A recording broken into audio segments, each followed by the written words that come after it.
Mary. Hi. I wanted to give you just some more. This is the. I've had some phone conversations. I had some of someone let the district email. This is the language that she suggested to be put in there in case you feel it's worth an emotion. I don't want to go up with you. So how are you? That means it's going to be a long. Yeah, you always got through the vacuum. Lots of talk. We'll have some lovely stories in the beginning. Don't promise to happen. Take a card with your consent. Oh, that's one. Okay. Thank you. Okay.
Good morning, ladies and gentlemen.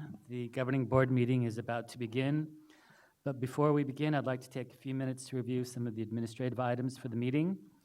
If you require Spanish translation, please see South Coast AQMD staff in the rear of the auditorium. And if staff is assisting you with translation, you need to be seated in the main part of the auditorium on the left side as you're looking toward the front. And staff will wave to show you where. Thank you, Catherine. If there's an overflow situation, our cafeteria has been designated as the overflow location in the building where you can view and hear the meeting, and South Coast AQMD staff will direct you to that location if necessary. If you would like to address the governing board, we have kiosks located in the lobby as you enter to please sign in on the iPads, register your name, and South Coast bilingual staff will be available to assist you. And if you've registered to address the board, please watch the screen for your name in that list, as the name will appear on the left side for which you registered to speak on. When your name appears near the top of the list, please proceed to either of the two microphones at the front of the auditorium. If our staff is assisting with Spanish translation, please proceed to the left microphone to give your comments. Please keep the back wall of the auditorium clear at all times per the fire code. In the event of an emergency, the primary exits are located at the rear of the auditorium on either side. During an earthquake, drop to the ground in front of your seat or lean forward as much as possible. Cover your head with your arms and hold your neck with both hands. During an event requiring shelter in place, remain in your seat and follow the directions of the South Coast AQMD staff. We also have an advisor for those interested in learning more about the district and some of the things going on. And we also have an application for South Coast AQMD in Spanish, and if you have any questions and would like to see that, please contact one of our staff in the back. Thanks, and the meeting will begin shortly.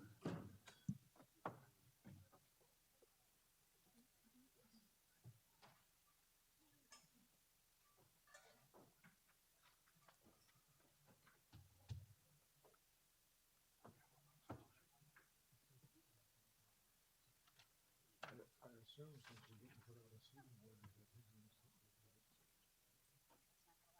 Staff put out a seating order? He's got to have an assigned seat. Because huh? There's no more. I think it may be you, because I think he sits over here. Carlos? What was my name? Sit out. Yes. Hey, Larry. See ya. Over there, I'm accused of justice. Over that side of the seat. Oh, did you? Yeah, he wanted to be by the door. Okay. I gave him a seat in front of me. Yeah. I'm not in charge of sending it out. I think new members will put it up on the wall. I guess you're gonna sit down there. Okay. Over here. This vacancy, this vacancy is for the governor's.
Ladies and gentlemen, I'd like to call to order the February 7th, 2020 Governing Board meeting of the South Coast Air Quality Management District.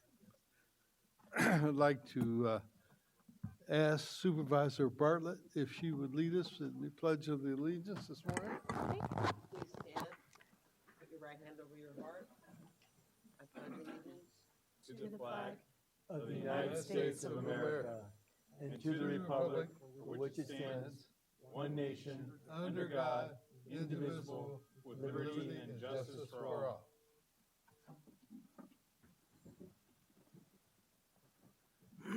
Doesn't he know what we're doing right now?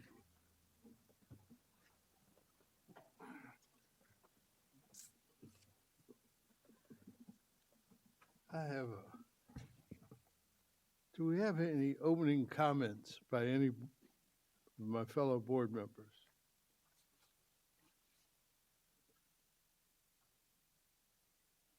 Supervisor Bartlett? Is this the appropriate time for me to ask staff for an update regarding the jet spill over Cudahy? Or is that at a different time on the agenda? I'm sorry. I just want an update on, I know AQMD's been working regarding the jet spill, the gas spill over Cudahy.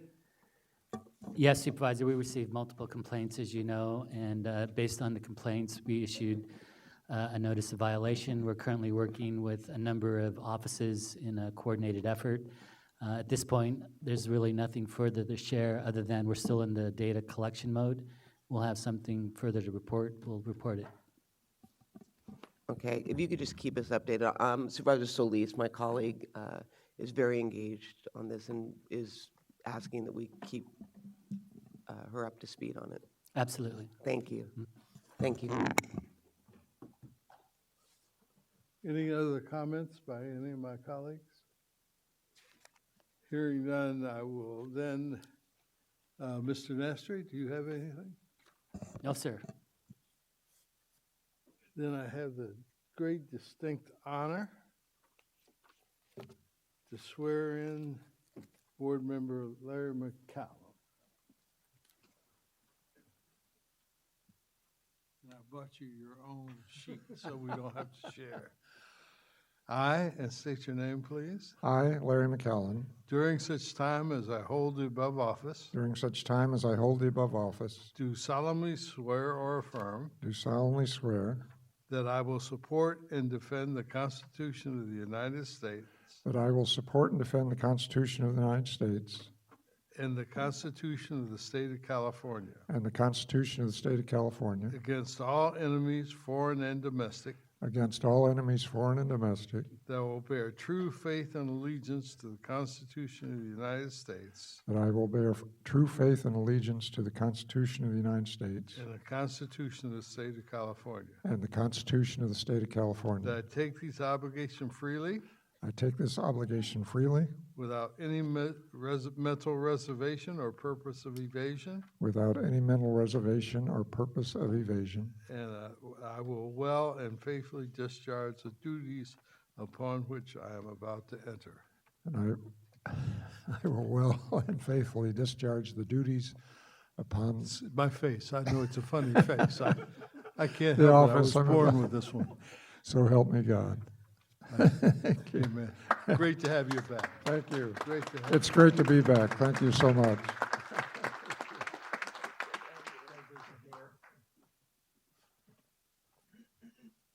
While I'm up here, I'd have the distinct pleasure to swear in our newest board member, who we are looking forward to serving an honorable tenure here at South Coast.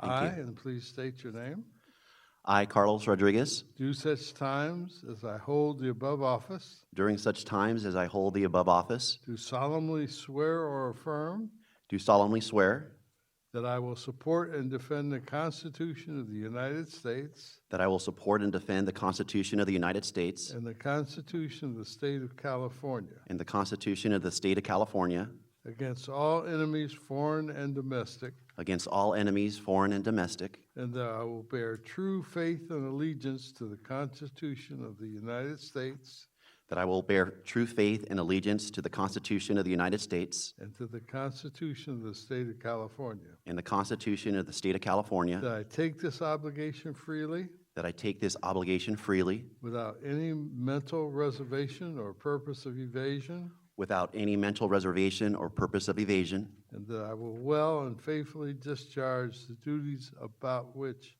I'm about to enter. and that I will well and faithfully discharge the duties which I'm about to enter. Congratulations and welcome aboard. Thank you. It's an honor. Do you want to speak from here or your seat? I'll speak from here, actually. Okay. If that's okay. Great, thank you. Thank you, Mr. Chair. Let me get out of your way. Okay.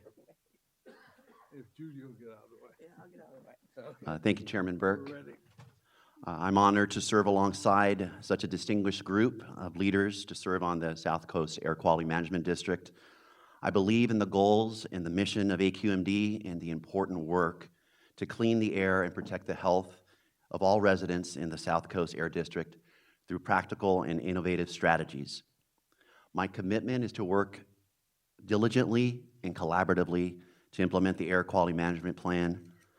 As a father of 2 young children, I care deeply about protecting the environment and ensuring that they have clean air. As a boy growing up in Long Beach and in Rancho Cucamonga in the 1980s, I recall when my dearly departed mom would call me in and say, "You're not going out to play today because of smog alerts due to my asthma." It is notably a legacy of the AQMD then that we have eliminated stage 1 smog alerts, which used to occur 100 to 120 times a year and have not reached stage 2 levels since the 1980s, and I hope to continue these amazing results. I also want to thank my fellow neighbors in the city of Yorba Linda and the Orange County City Selection Committee for their support on this appointment. I also want to thank Council Member Dwight Robinson for his distinguished service the past 4 years. The city of Yorba Linda recently mourned the loss of Mayor Hank Wida, who served on our city council for over 29 years and was also a former chair of South Coast AQMD, and I hope to follow in his footsteps as well. Thank you again to Chairman Burke and my fellow governing board members and dedicated AQMD staff for welcoming me, and I look forward to working with you. Thank you. Thank you.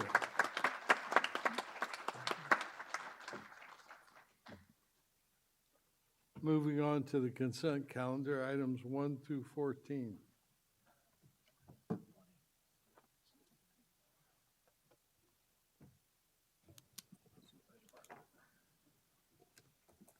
We have Supervisor Bartlett. Yes, thank you, Chair. I'd like to pull item 14, please. What'd you say? Pull item 14. Got it. Supervisor, Mitchell, Councilmember Mitchell. Yes, thank you, Chairman. On items numbers 2 and 4, I do not have a financial interest, but I'm required to identify for the record that I'm a board member of the California Air Resources Board, which is involved in both of these items. I have a question to our legal counsel. Why didn't I swear in Councilmember Cacchiotti since he was reappointed yesterday.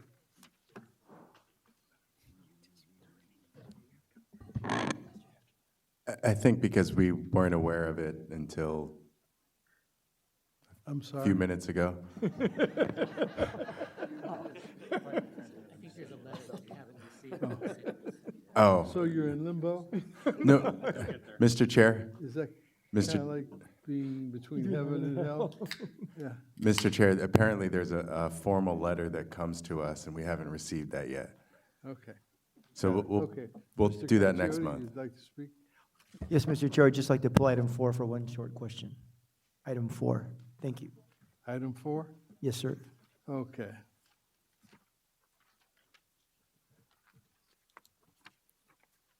Then I will accept a motion on items 1 through. Mr. Chair, Yes, I'd We have recommend that we take public comment right? first. Yes. Mr. Harvey Etter would like to speak, and Stephen Goldsmith.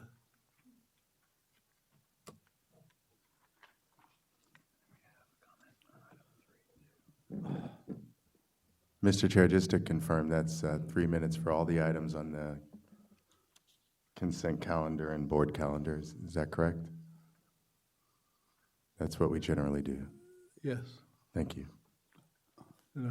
I would ask you to help me keep track of the time. Mr. Etter? Okay, good Good morning. to see you. My name's Harvey Etter. I'm speaking for myself and for the Public Solar Power Coalition and under protest. Should have 3 minutes on each item, no less for the consent in the regular calendar, at least 3 for those sections. All right. On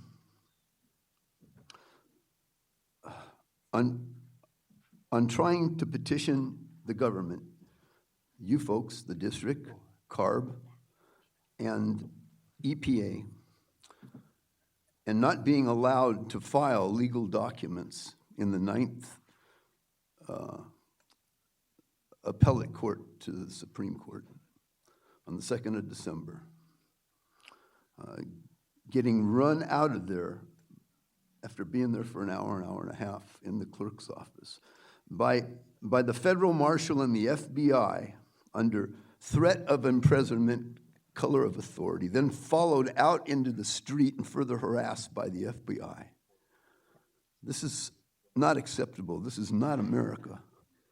Not only do we not get, our day in court and our right to appeal, we did not get our right to file a writ of mandate to make you folks, the government, do your job and evaluate the Solar New Deal and the 16 plan over 100 exhibits, okay? And then trying to get you, to get a stay of the proceedings and a stipulation. This is really outrageous, okay? Don't seem to get anything from you folks. Legal wrote something, said, well, if that's the law, then that's the way it is.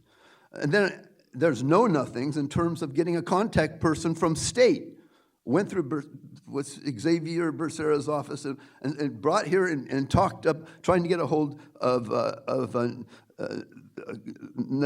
what's his name? Nathan Golden Krasner. And Mr. Kosiali said he had not heard of him. He wasn't part of DOJ. So he represented CARB. And so I talked to him finally about a week ago. He said he was concerned about it. I said, I'm the only one concerned. Okay, we got into the ACLU. We got nothing. I don't know if you guys are leaning on the ACLU, and we got 90 days to file for local governments. I might have had a 30-day notice. We're going to have to file. This is real garbage. Real garbage.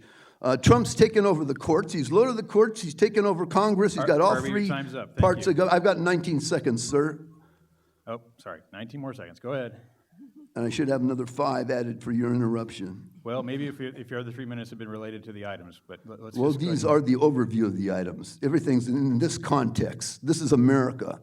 We fought a revolution. We fought a civil war, straight up. Thank you for your comments, Harvey.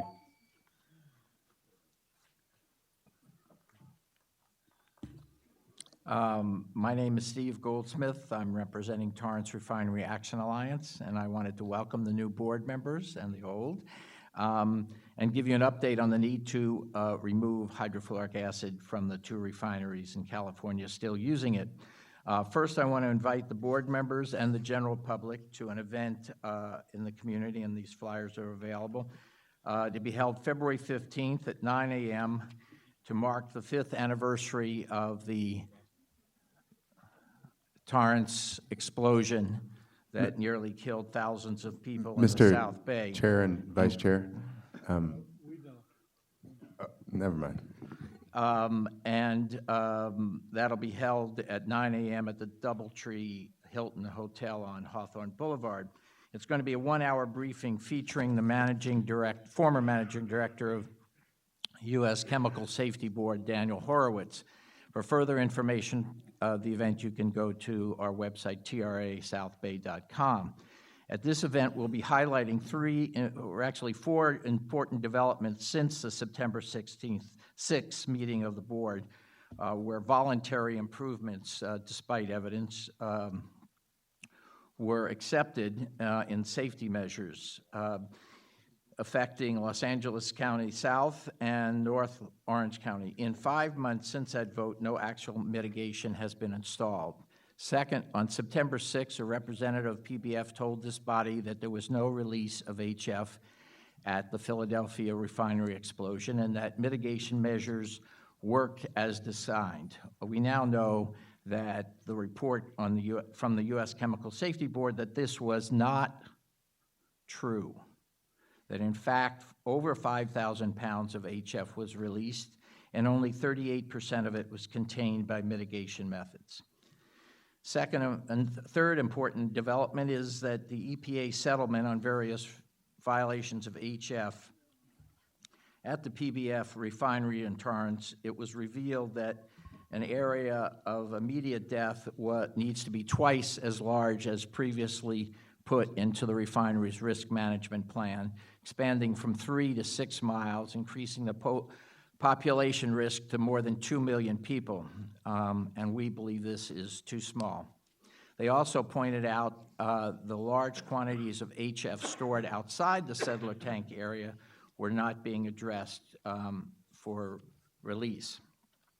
And then finally, commercially available alternatives to HF have significantly expanded with the near completion of the Valero Advanced Sulfuric Acid, the Salt Lake City, and now a multitude of ones developed in China that are actually operating, including a retrofit that is about to go online using existing piping.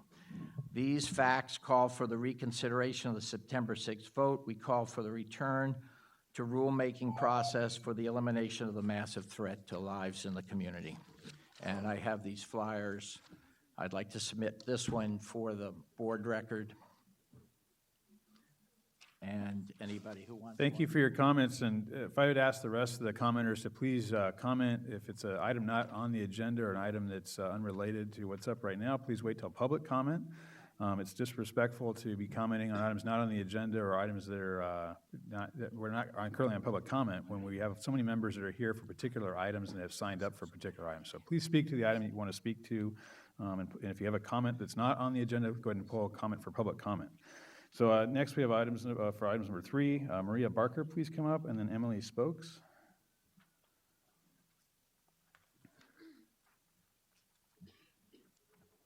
Maria Barker. Emily, I see that's you. Go ahead, go right ahead. Hey, sorry, I think the 3 of us just need to be pushed into public comment. Public comment? Okay. Yes. Is that okay? Yep, thank you. And then item number 6, Frank Wright. Or is that also for public comment, or is this something related to the hearing board? Public comments. Public comment? And that's all of our comments for items on the consent calendar. Okay, so Frank Wright actually wants to speak to closed session item? Yes. Okay. Where is it? Well, Mr. Wright? he wants to speak to the closed session item. Oh. So we'll let him speak at that time. At that time, okay. Great. So we have item 14 and 4 pulled. I'll move the rest. Second. Any opposition to the balance of the consent calendar? Hearing none, it is approved. Item 14.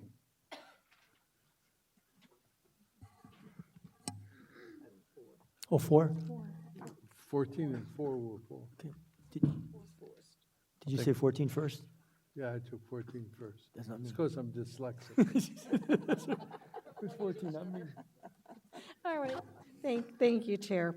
So I know that item 14 has to do strictly with the annual report on the 457 deferred compensation plan, but when I was looking at the demographics relative to the participants in each of the age categories, I noticed that there's a significant number in the 359 in the age 60 and over. And it just kind of brought to mind, this kind of mirrors the actual population and demographics relative to the workforce at the agency. And I just want to make sure, speaking and directing to our executive officer, to Wayne Nastry, that we have a proper succession planning and cross-training plan in place here at the agency. And I'll give you, the reason I asked the question is because at the county, we routinely get our county department heads coming to us and saying, we've got to bring back this person who retired as a consultant. And we were so surprised when the person retired. And I said, well, how long has this person worked for the county? Well, 35 years. And I said, gee, and you're surprised. And so this happens time and time again. And I always want to push it back to the departments and then obviously to the agency here that we come up with a really proper and active succession planning and cross-training so that in the event, someone leaves unexpectedly or they do retire, that we've got the cross-training and someone to step into their shoes to make sure we don't have a gap in the workforce. Thank you, Supervisor. That actually was one of the most critical issues when I first came on. And I think we've addressed it pretty well. I'm going to ask Jill Wynot, our Chief Operating Officer, to discuss the plan that we've implemented thus far. I completely agree with you. When we saw the numbers, it just reflects, I think, some of the things that we're already doing. But it also reflects, I think, some of the realities. Some of the younger staff are just starting their careers. They may not necessarily have the opportunity, but I really want to enhance the outreach and education because savings for those is so important. So we definitely want to do that. But on the succession aspect, I'll ask Jill to explain the program. Great. Okay. Thank you, Wayne. We actually have a very robust succession planning program. HR head John Olvera and I sit down about every quarter with each of the division heads, and we review anticipated needs and who is likely to retire, and then we've identified logical successors, what kind of training and experiences they need, and it's something that we review periodically. We have actually seen in the last couple of years a huge number of retirees, which was not unexpected because we've sort of been tracking the longevity of our employees. And so we now actually have a lot of younger employees in terms of at least the number of years. And so we are tracking that very closely, and we're identifying training, as I said, other opportunities so that our staff will be ready as we have this turnover. So it's something we're putting a lot of time and attention in, and it's really paying off for us, I think. Okay. Great. Well, I really appreciate the information and that there is a good plan in place because when you hire folks in, especially the millennials and the younger folks, knowing that there is succession planning and cross-training, they've got that upward mobility, so it helps keep them at the agency longer. So that's great. All right, Thank you. thank you also so much. You're welcome. I just also want to mention we have a very good mentoring program that we started about 6 months ago. We have about 100 participants in that, and so that's another opportunity for people to be partnered up with folks that they can learn from, and that can help in succession planning as well. Great. Wonderful. Thank you very much. Want to move the item then? Second. And with that, I'll move the item. Second. You're early on the second there. Second. We have a motion and a second. Is there opposition? Hearing none, that item is carried. Item 4. Thank you, Mr. Chair. Jody? Thank you. This is our mid-year budget adjustments on a couple items. And just had one question on Table 4. It talks about the capital outlays on the fleet vehicles. At the top, it just says they're looking to acquire 15 fleet vehicles. Do we have an anticipation of what type of vehicles we want to acquire? Hopefully all electric or hydrogen fuel cell? Any thoughts on that? Thank you, Councilman. It's Matt Miyasaw, the Deputy for Science and Technology Advancement. So our recent purchases have to ensure that there's sufficient range for our inspectors, since most of these vehicles are for inspector applications. And so we recently purchased, and John can attest to the number, but it was plug-in hybrid electric Clarities, which offer significant range, but also there's about a 47-mile all-electric range. And that seems to be a nice balance between offering the total range of the vehicle as well as the capability for zero-emission tailpipes. As we look to the new models that are being released, we're looking to see which inspectors could potentially use all-electric vehicles. The problem that we're facing is because a large number of OEMs joined with the administration to side with the administration on the safe vehicle rule, the light-duty vehicle against the backsliding the CAFE standards. And because of that, the OEMs that are siding with the California administration, they don't offer vehicles with a long electric range. And so right now, we're waiting to see if those vehicles be made available. So for right now, the best option is a Honda plug-in Clarities. What about like the Chevy Bolt, or I noticed? Unfortunately, GM is one of the OEMs that joined the administration. What about the federal car, administration. the Hyundai Kona is out there? That's got like a 240 mile. Hyundai is also one of the, they're It's on one the bad list, as it were. Okay, thanks. Thank you. Move approval. I'll second. Is there any opposition? We have a motion and a second. Is there any opposition to this item? Hearing none, it is carried. Item 16. One moment. That was Siri. She had a comment.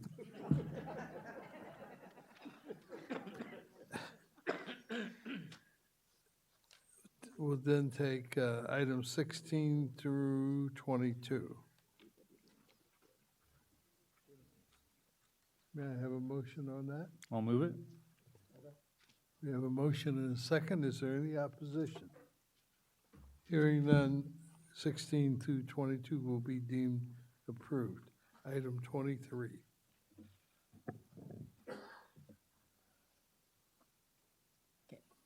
Good morning. My name is Susan Nakamura. I'm an Assistant Deputy Executive Officer in Planning and Rules.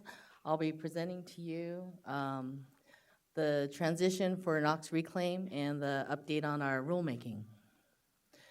So by way of background, I wanted to give a little overview of the Regional Clean Air Incentives Market reclaim, which was adopted in 1993. There's two markets, but our focus today is on the NOx market. It includes the largest facilities, with the exception of essential public services. It includes refineries, utilities, metal processing facilities, metal glass melting, and a wide variety of manufacturing and other industrial facilities. Facilities were initially issued an allocation, which is in what we refer to as reclaimed trading credits, or RTCs. Those RTCs declined over time, and facilities under this market incentive program are required to have RTCs that are equal or greater to their actual emissions. So there's two main compliance options under reclaim. The first compliance option is to reduce emissions. The second compliance option is that to meet their allocation obligation, they can purchase RTCs. So wanted to provide a little more background about the NOx Reclaim program. At the start of the program, there were about 390 facilities. About 70 facilities, when we first started the program, fell out of the program because they didn't meet the initial criteria. It's been about 200 facilities through the life of the program that have shut down. And then there's been about 130 facilities that were new facilities that met the criteria for being over 4 tons that have come into the program. So the most recent audited data that we have is 2017. 2018 is coming out very shortly, but just wanted to show some of the highlights is that current number of facilities is about 260 facilities. Allocations in 2017 are 25 tons with actual emissions about 5 tons below that. This chart shows the initial allocations at the start of reclaim with the actual emissions. There's been 1 year when the allocations were actually, the actual emissions exceeded the allocations, and that was due to the energy crisis. And the board adopted Rule 2009 that required the utilities to submit and implement compliance plans to reduce their emissions. And then there's been 2 shaves. These are reductions to the allocations that have occurred through the program. The first shave is what started in 2007 to 2011 and was a 7.7 ton per day shave. And the second shave, which was part of the 2015 rulemaking process, we're in it right now, is for 2016 to 2022. At the end of the second shave, the remaining allocations will be 14.5 tons per day. Wanted to also highlight here is that between 2009 and 2017, in terms of the actual emissions from the reclaim facilities, that there's about a 0.1 ton per day. Very little reductions have occurred during that time period. So although have been reductions that have occurred through reclaim, the concern is the effectiveness and the diminishing benefits of the program. And so many facilities have purchased RTCs and have delayed the installation of pollution controls. And as we're going through these BART analyses and the very detailed analysis of a bottom-up approach looking at each piece of equipment, our estimate is that about 60% of the equipment is not at BART. So the 2016 AQMP, in response to the concerns for reclaim, included a control measure CMB05 to achieve an additional 5 tons per day from these reclaim facilities and to transition the reclaim program to a command and control regulatory program. In addition, in July 2017, AB 617 accelerated that BART schedule to December 31st, 2023. So I wanted to touch a little bit on the BART process and what this means. These are emission limits that represent the maximum degree of reduction achievable. Health and Safety Code defines what BART is and the key components in that analysis. And the key components are a technology assessment and a cost-effective analysis. And so we have established a very robust process, and as we look at these different pieces of equipment and how we conduct our technology assessment, and we're using the 2016 AQMP cost effectiveness threshold of $50,000 per ton as guidance as we're establishing these BART emission limits. So command and control, that regulatory structure is a more prescriptive approach, and it establishes BART emission limits for each equipment category, and they're specified in individual source-specific or industry-specific rules. And facilities are required to meet that emission limit and do not have the option to purchase credits in lieu of meeting those limits. There is flexibility that we do build into command and control regulatory into those rules, implementation schedules, compliance plans, and other types of compliance options. And we're discussing that as we go through each of the rulemaking efforts.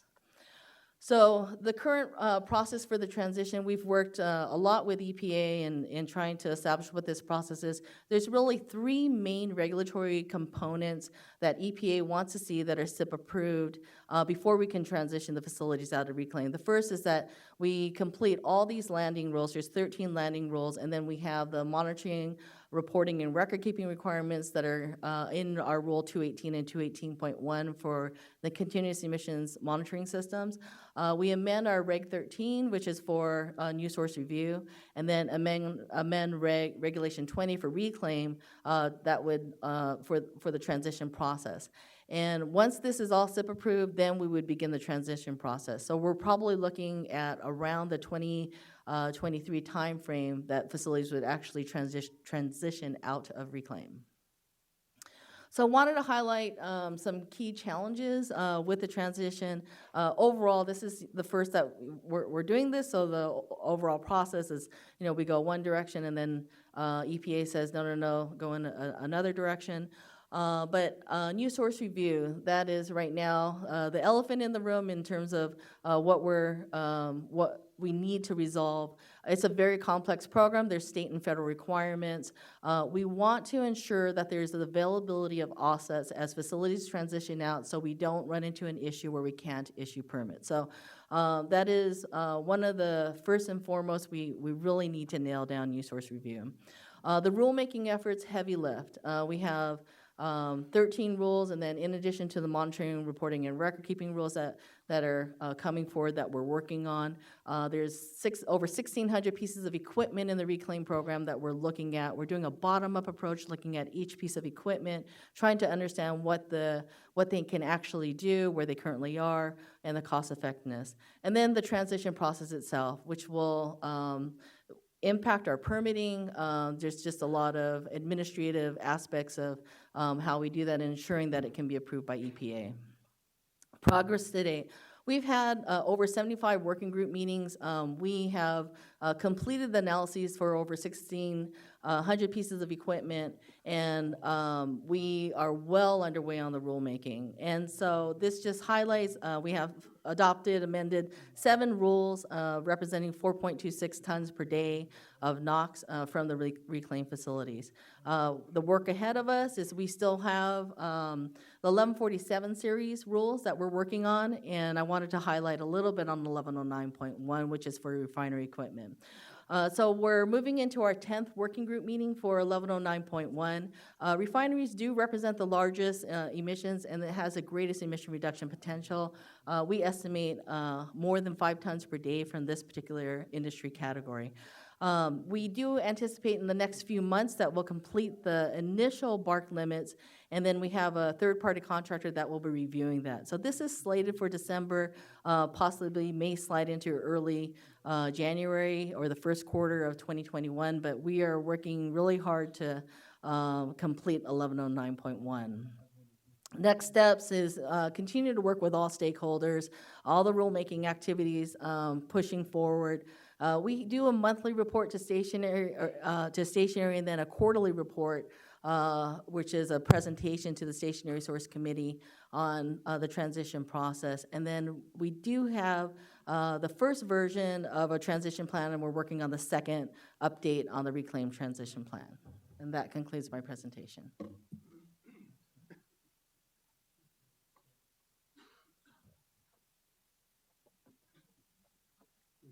Testimony on this item. Michael Kelly and Patty Senegal. Could those two individuals come to the individual microphones? Patty, could you come to this microphone? Thank you so much.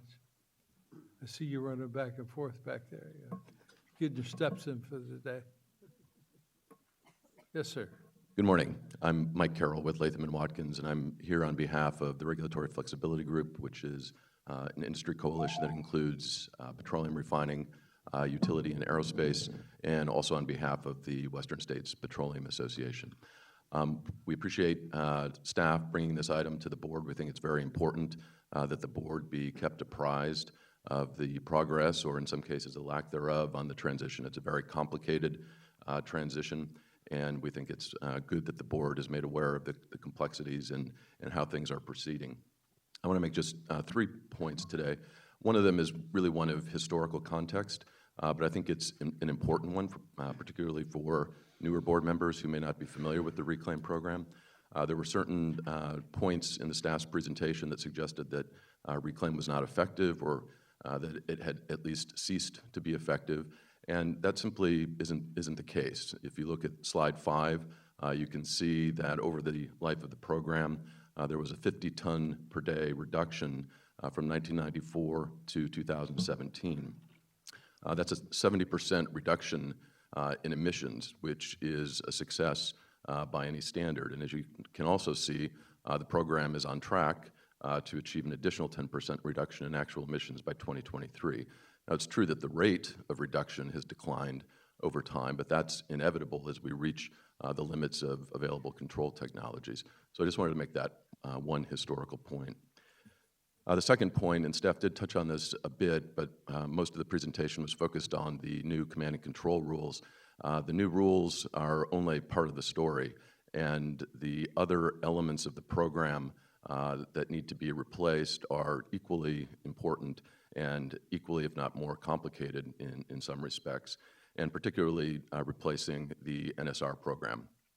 Because Reclaim had its own NSR program that was integrated with the other elements of the program, that NSR program goes away when the overall Reclaim program goes away.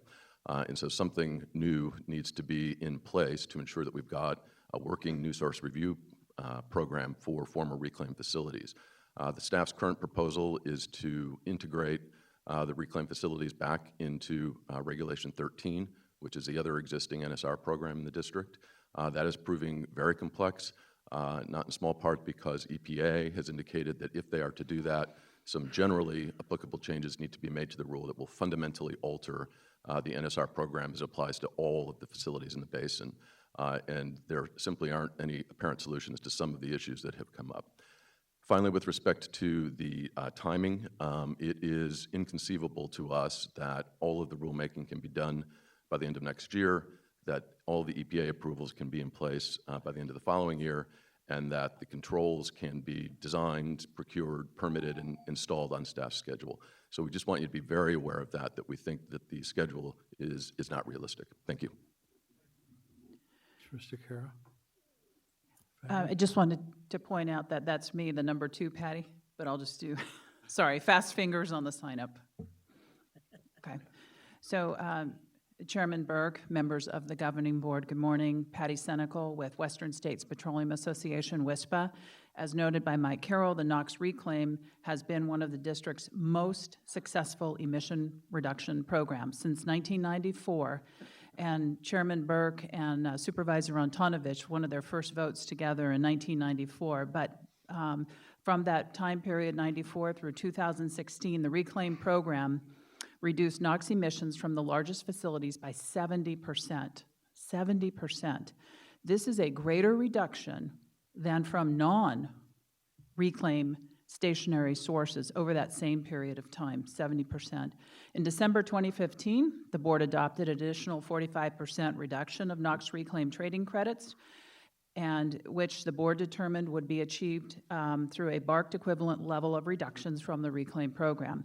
NOx reclaim facilities are now reducing emissions to comply with that reduction, a process that will be fully implemented by 2022. WSPA would also like to remind the board that implementing emission control projects is very complicated and very time-consuming. For command and control BARCed, reclaim facilities will need to engineer, permit projects, and construct hundreds of capital projects. Completing these projects will take a number of years, and that process generally isn't started or can't be started until the new or amended rules have established the required BARCed levels. WSPA and our members will continue to work in collaboration with the staff and on all applicable industry BARC determinations, including participation with working groups, site tours, responding to survey information from the staff, and being helpful. So we just wanted to let you know that we are participating and we're working closely with the staff, and we thank you for that. Thank you. Thank you very much for your testimony. That concludes the testimony on this item. I signed up. I signed up for everything.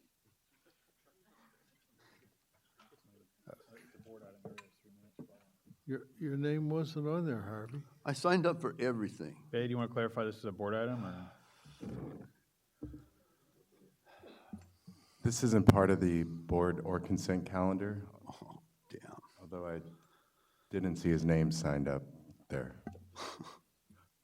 I have no problem with letting Harvey. He can testify now. Yeah, go ahead, Harvey. Thank you. Sorry, it's not on the computer. All right, okay, this is important. My name's Harvey Etter. I'm talking for myself and for the Public Solar Power Coalition. There's about half of you folks are new here. For years, gave a little ditty that's on our business card, and it goes like this. The sun makes the wind blow, the water flow, and the plants grow. It's the engine of our ecosystem. It's the way the world works. BARCed, okay? I'm incorporating by reference, and from a week ago tomorrow at the administrative meeting of the board, Cal 4th, 54 Cal 4th 446. the coating manufacturers versus the South Coast. Supreme Court unanimous decision from 12, okay? BART is technology forcing. It's there for, if it's cost effective now or 135, it has to be done, okay? It applies to solar. You're not doing, you haven't done it, you've purged all the stuff that we put in. You're fighting us tooth and nail, okay? We've submitted what the Israelis did out in the desert here, built the largest 354 megawatts of solar power that they demonstrated in Israel in the 70s and built here in the 80s and early 90s. It was put in there for BART 4 or 5 years ago and ignored, totally purged, not evaluated at all. Okay, you've got to do this. 617 BART, you're going ahead with these natural gas trucks. You got benzene. I said benzene's got big numbers. I'm incorporating by reference the thing you had here, a conference on emissions for 617 and with manufacturers in the hall that said unless I'm blind, and I'm trying to get this from staff into the that there was 30 to 40 deaths per 100,000. It's 300 to 400 per. That's comparable to the PM from trucks. Okay, indirect source route. Here it is. The refineries, we brought to you the command and control 10 years ago. It's on the record. They are indirect source for all the fossil fuels. If we got to phase it out, it's on now. And it applies to the ports, to the warehouses, and to the airports, and to developments. This is what they're doing here, and it has to be phased out now. The technology's there. It has been. You have to use the standards of the Department of Energy Sunshot Program, modeled after the moonshot in the 60s, and those standards have to be used instead of this testing again and again. It's already proved over the last 10 years and has to be used by EPA and by the district, and you've got to be the vanguard of this and the state. This garbage that's happening in the last 40, 50 years. And we're whistleblowers for backsliding for 40, 50 years. You had it in your plans and never implemented it in the rules, and that the climate numbers are 2 to 3 times what you folks all are saying. Thank you for your time. Thank you for your comments, Harvey. All right. That's all the speakers. Do we have board member comments? Supervisor? Thank you. You know, I remember actually this coming into play because I was working for Supervisor Antonovich at the time, and I just want to state for the record, I mean, I look at the numbers, and you've got fewer facilities. It's down 134. So I actually agree with Mr. Carroll that the way it's being phrased, effectiveness is diminishing. I see the trend still going down. So I think that, that it has not been an ineffective program, per se. And so I think that it can be misleading in terms of the numbers, because if you look at where we started and where we are today, the trend is going down, correct? Yes. Even with the NOx allocations and the emissions. So, I mean, I think we all want the same thing, but I think, at least for me, that slide's a little mischaracterizing the facts. I think when we referred to the diminishing returns, the challenge is as the cap is reduced, the amount of effort that goes into getting those emission reductions becomes more difficult. And I'll just say the battles that the board has to go through for a diminishing amount of reductions is what we were referring to. There's no question that overall the program has been effective. And there's no question that we will continue to be effective in addressing these emissions. So we're going to continue to move forward, and that's really what we had meant in that particular aspect. Okay, thank you. Supervisor Rutherford.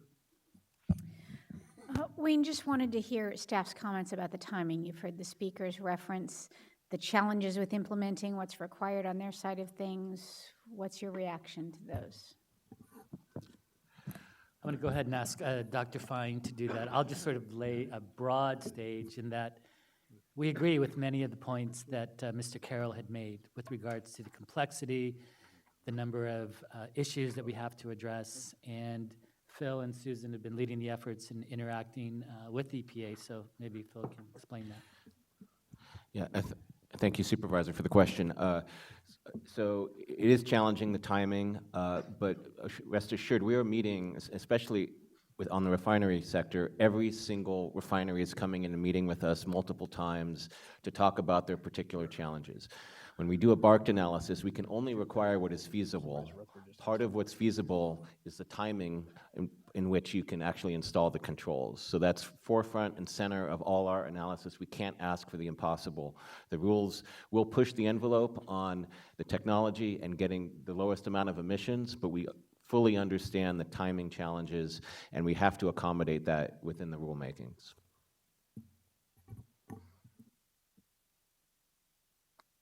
Board Member Mitchell?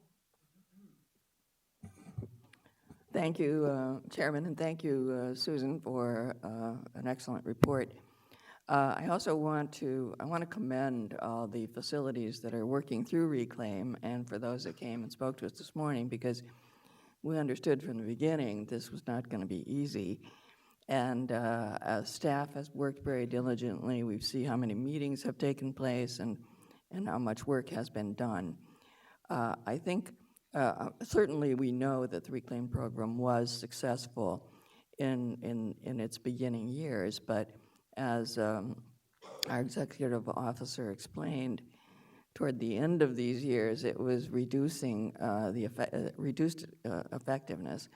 And we can see that by the fact that there's so much equipment in the facilities that do not meet BARCed. And so we are getting there now, and I know it's a difficult process, but I am enheartened by Dr. Fine's comments that we're working through it slowly and giving time for the facilities to meet their requirements. So just a big thank you to all of you that are working on this.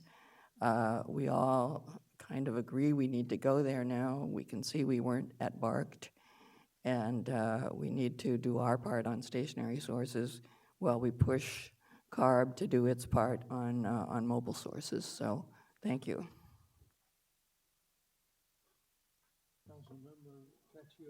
Thank you, Mr. Chair. Just following up on Mayor Mitchell's comments. I noticed on the slide it said 60% of the equipment's not at BART. Can you give me any idea when you say 60%, is that with which industry has most of that? And what's the cost to bring that up to BART? So if I understand that technology actually exists to get it there, they just haven't done it? That's correct. And we look all across all the industries, and we see, this higher percentage of equipment that's not meeting BARC. Some equipment hasn't had any additional control since the start of Reclaim, and we're seeing older pieces of equipment. So these rules, they're going to address that. They're going to even the playing field for those facilities that are outside of Reclaim and require low NOx burners and SCR, very well-known technologies. What are the costs? I mean, just generally, I know there's many different types of equipment, but generally, are we talking millions of dollars, hundreds of thousands of dollars? What's the? So we use the cost effectiveness threshold of $50,000 per ton, and so we're seeing cost effectiveness well below that. So it really depends on the piece of equipment and the size in terms of what the capital cost is. So the cost includes capital and the annual operating, and it really can range. Can you give me an example of a couple that might be higher range? SCR.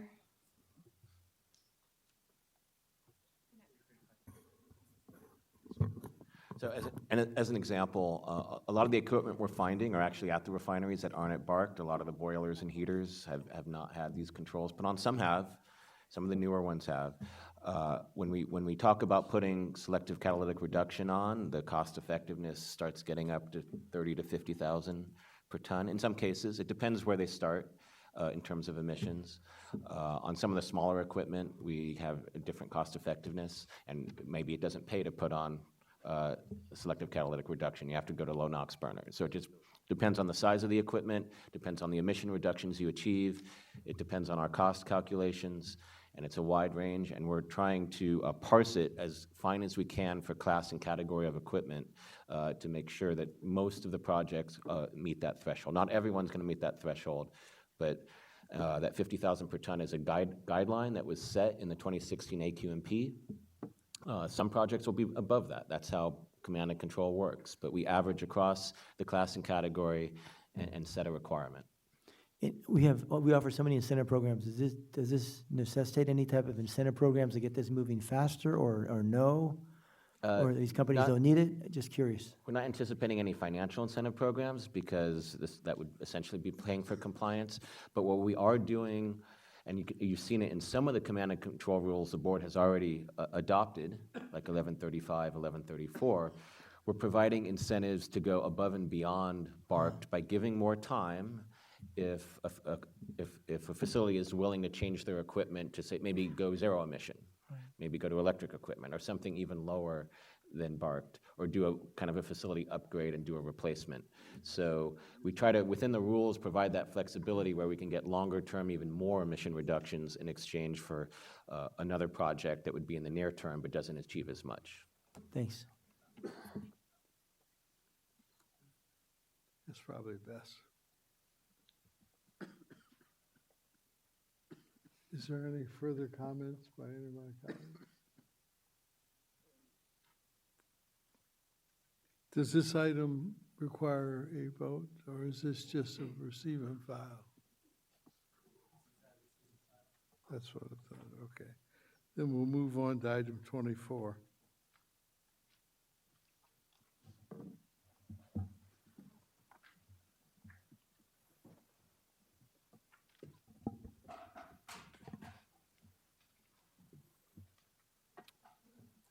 Good morning, Dr. Burke and members of the board. My name is David Ono. I'm a senior engineering manager, and I'm giving a brief status report on the district's New Source Review, or NSR program, otherwise referred to as Regulation 13. The purpose of this status report is to demonstrate the South Coast AQMD's NSR program meets the federal NSR offset requirements for major sources, specifically addressing sources that are exempt from offsets under Regulation 13. This report is for the preliminary determination of equivalency. The preliminary determination is reported to the governing board in February of each year, and the subsequent final determination is presented in September of each year. Some background in the South Coast, under the South Coast AQMD's NSR program, the district has produced status reports since about 1990. And in 2002 and 2004 timeframe, EPA asked us to memorialize our demonstration process, and as a result, we proposed rulemaking in 1315, otherwise known as the Federal NSR Tracking System, and that rule was adopted in the 2006-2007 timeframe, and subsequently revised in February 2011. EPA approved this rule into the SIP, and it became effective in June of 2012. Rule 1315 establishes the procedures for demonstrating equivalency, including requirements for tracking of emissions, offset debits, and credits for each non-attainment pollutant. Rule 1315 also requires a preliminary and a final determination of equivalency, and also requires a review of the projected balances to ensure that the NSR balances remain positive. This slide indicates that our NSR program continues to be at least as equivalent as the federal NSR program for the reporting year, which is calendar year 2018, as shown by the net positive balance for each pollutant, which is bolded at the bottom of the slide. The preliminary determination only counts for debits. It's a more conservative assessment. In the final determination, we review all the credits and complete that compilation and report that in September.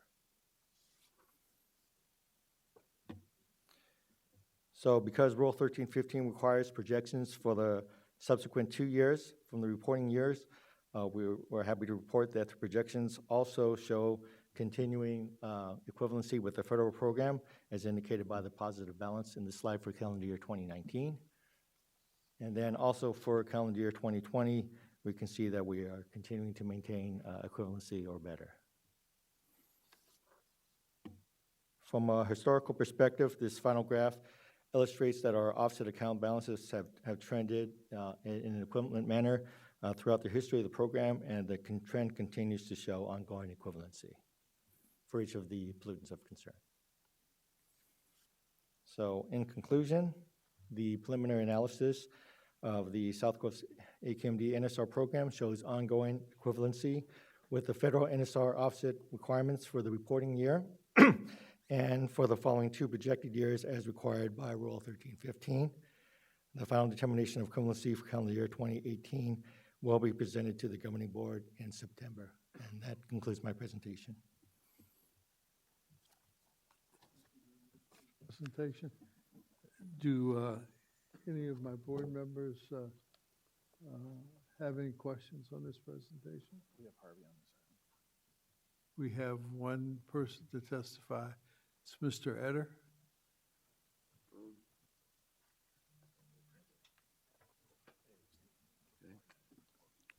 Hello, I'm Harvey Etter, ditto from when I talked before.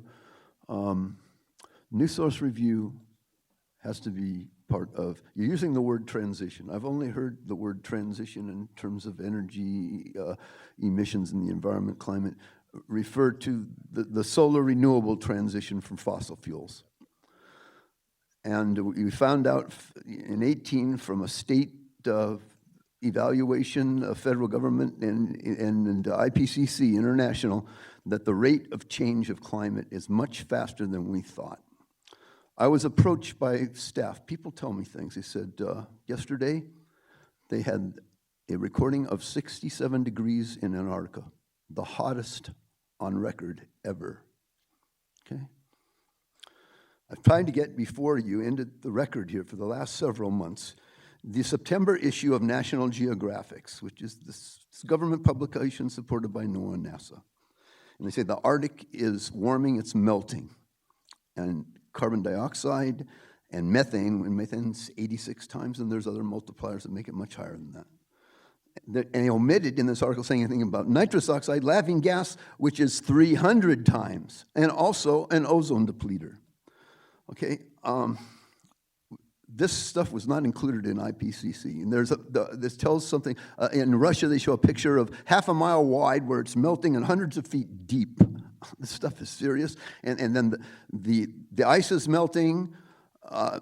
What we're going to do now with climate, with sea level, if it's only a few meters, if it's 10, 20 meters, we have right off the west side. Can we afford to defend against this? These are the real decisions that we have to make as a culture, and what to do. There is solar value there, and how do we use it, and how we use it for the externalities and internalizing them and the social costs, for health costs, directly individuals like benzene, 617 meeting, they said benzene is not included in the local plan. I don't think it's included in any of the plans. They had a Brian Johnson said, he lives in our oil fields, he says, why is benzene not in? First they said, well, it is when I came, but I asked, it's not in there. That's outrageous. Okay, your natural gas trucks, and I said this, have benzene and formaldehyde. They're toxic carcinogens, and there's body count. Like I said before, it's like 300 or 400 per million. If this thing was true in your presentation in the previous meeting, you know, it's being purged. You're not evaluating the solar electric and solar hydrogen fuel cells and other heat engines and whatnot that can be used. This stuff has to be done now, and we have to transition away from fossil fuels. And the indirect source, the big thing is these refineries and these new sources and stuff, they are the indirect source for all of the fossil fuels and all the other indirect sources that I cited when I spoke a couple minutes ago. All right, and we need an indirect source to phase this out into the solar renewable transition equitably and justly. And don't use this word transition without having those kind of qualifiers in there. It's what we need. Control issues. Who benefits? That concludes your time for testimony.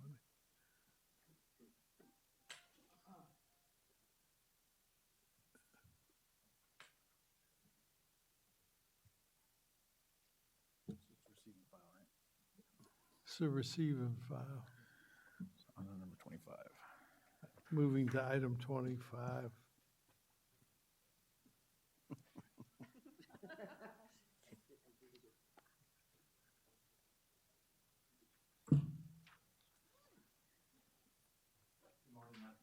Planning and Rules Manager. I'm here to present on our proposed amended Rule 1107. For background, this is our rule for metal coatings. It was adopted back in 1979 and last amended in 2006. Recently, we were contacted by US EPA and asked to make our rule consistent with the control techniques guideline, which represents reasonably available control technology. And so this amendment is essentially to do so. Additionally, CARB did ask us to look at two category limits for two categories, and we've incorporated that as well. So as part of this amendment process, we're reducing the VOC limits for baked metallic and camouflage coatings. We're adding work practices for storage and handling of materials, which is essentially putting lids on things when they're not being used. We're removing a few high-volume exemptions. We're updating test methods, and we're clarifying and removing some obsolete language. That will take care of essentially the reasonably available control technology issues and what CARB has requested. These changes are relatively minor changes as well. We're not expecting any changes from the industry in terms of their work practices. People are essentially already putting lids on things, and the technologies for the coatings are already in place and have been established over the last 2 decades. So we're not expecting any issues as far as costs for the facilities, nor are we expecting any emission reductions from this rule. While we were looking at this rule and opening it up to our stakeholders, we were asked by our stakeholders to consider 2 additional items. The first item I'm going to talk a little bit in detail about because it was brought up during stationary source, which is to include ASTM method D7767 for energy curable coatings. We are including that in the definition section of our rule. We're looking at an innovative way to address this type of issue for this innovative technology. The problem with putting it into the test method section of the rule is that this method is not independent, and which means essentially that our inspectors can't go out on the field, grab a sample and take it to our lab and be able to test it that way. In order to test it properly, we would need information and actually materials from the manufacturers of these coatings to be able to do the test. And so therefore it's not independent. But we do want to include in the test method, in the definition section of the rule, to let manufacturers and users know that in fact this is the best way to test the material. It's just not a compliance method that we can utilize. We do have a method, and I mentioned in stationary source that it was method 24. I meant to say it was 313, that can approximate what's in the component, the ingredients in the coating, but it can't provide accurate results, at least down to the levels that are needed for this low VOC technology. And this approach that we're using of putting it into the definition section is something that we've done for several rules already and is outlined in our test methods guidelines that we put out in 2018. So I think this is a successful approach, and it's something that we've been utilizing for quite some time. And this particular category over the last 10 years, we haven't had any notices of violation. I'm sorry, the second thing that we were asked by our stakeholders was to include an exemption for high viscosity coatings, and we are doing so. That will avoid unnecessary thinning with high VOC materials, so essentially it lowers VOC content by allowing this exemption to take place. So with that, staff is recommending that you adopt the resolution determining that 1107 is exempt from the requirements of CEQA and amending Rule 1107. And that concludes my presentation, and I'm available for questions. Thank you.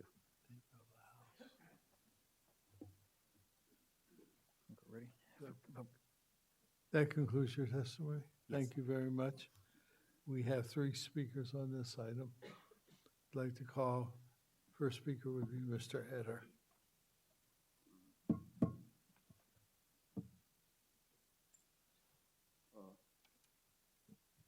Not on, okay, on. Hello, my name is Harvey Eder. I'm speaking for myself and for the Public Solar Power Coalition. This is being brought about by control technology guidelines, okay? There's also, that's CTG, there's ACT, alternate control technologies. We've been coming here 35 years, all right? We're in the plan rules and evaluations of conversations in '88 with staff on solar and whatnot. There hasn't been anything done on solar for control technology guidelines or alternative control technology. You folks are responsible. Excuse me, it's impolite to point. So's CARB, so's EPA. The only thing I found is when Obama was talking about these hybrids, that there was one done of a heat hybrid with natural gas in a preliminary about 10 years ago, 8 years ago. Anyway, nothing. This is outrageous. You can see it's functioning here. It's supposed to function for solar. It's been purged. I mean, it's outrageous that all this stuff is advanced and been going on, you know. So we got to look what happened the last 30, 40 years. And then there's this article from the New York Times, Losing Earth, by Nathaniel Rich, right? Okay, and they're saying, and he omitted saying anything about the neocons and the free market versus the 40 years from the 30s of the Keynesians. And that government's the problem, not the solution. All right, we had our crash 10 years ago. We saw what by God is. We're heading for another one. There's property, 85K for a house is now up to 2.25, 2.5 in Florida. It's happening here. Who knows what's going on? But we've got to take the big picture. This is an existential issue. We've got stuff coming out of the controllers now that do not believe the science or are in denial. And this is what the oil companies did. We knew about this stuff 100, 150 years ago, when Edison was saying we should use wind power and solar. And instead we went with Rockefeller, okay? The guy that ran the Nobel for 20 years and was an ancestor of Greta Thunberg knew about this and had the second Nobel in chemistry. In the 90s, they said that the temperatures were rising from coal. They didn't do anything about it. These are no just Joes on the street. These are major controlling people, decision makers. The same thing here, going to natural gas and fossil fuels, still doing this. We got to phase out these refineries and stuff, phase out their fuel right now. And they're the indirect source fueling everything in this basin, the fossil fuels, all right? And it has to be connected to these other indirect rules that we're implementing now and to all transportation and all use of fossil fuels in the state of California. Thank you. Thank you very much for your testimony. Ms. Lou?